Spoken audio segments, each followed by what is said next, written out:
Hi guys. So welcome to Athira YouTube channel. So இன்றைக்கி என்னென்னா இன்றைக்கி ரசம் தான்.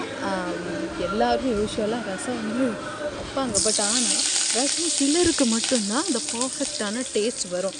சில டைம் புளி அதிகமாக போயிடும், சில டைம் வந்து தண்ணி மாதிரி இருக்கும், டேஸ்ட் ஒன்றுமே இருக்காது, ரசமாகவே இருக்காது. ஸோ என்னோடய ஸ்டைலில் ரசம்.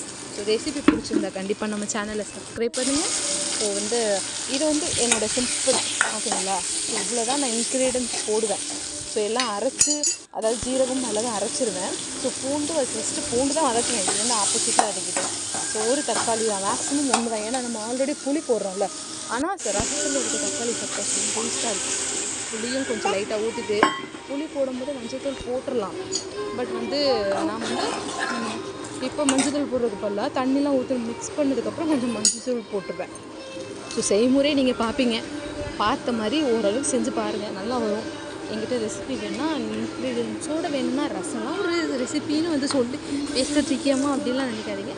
So rasam is the best medicine எல்லாத்துக்குமே, சளியிலேருந்து குழந்தைங்களுக்குலேருந்து. இப்போ எங்கள் வீட்டில் கம்ஃபர்ட் ஃபுட்டுனாலே ரசம் தான். வாரத்தில் 2 or 3 times ரசம் தான் வைப்பேன் மேக்ஸிமம். ரசத்துக்கு கூட ஆம்லேட், இல்லைன்னா ரசத்துக்கு கூட ஒரு ஃபிஷ் ஃப்ரை, இல்லைன்னா வந்து அதில் டிஸ்டர்ப் பண்ணாங்க, ஒரு வாய்ஸ் ஓவர் கொடுக்க முடியல. ஸோ ரசத்தோட ஒரு சிக்கன் ஃப்ரை இந்த மாதிரி வச்சு சாப்பிட்டோம்னா அப்படியே தேவாமிட்ட மாதிரி இருக்கும். ரசம் இஸ் த சாம்பார் புளிக்குழம்பு என்ன வச்சாலும் சரி, ஒரு நான்வெஜ்ஜு கூட ஒரு ரசம் இல்லாமல் சாப்பிட முடியாது. So rasam is the best. So this is my rasam recipe. So subscribe பண்ணுங்கள், நம்ம சேனலில் சப்போர்ட் பண்ணுங்கள். ஆதிரோட யூடியூப் சேனலில் குக்கிங் போகும், ஆதிரோட ஃபன்னும் வரும். ஸோ கண்டிப்பாக மறக்காமல் நம்ம சேனலில் சப்ஸ்கிரைப் பண்ணுங்கள்.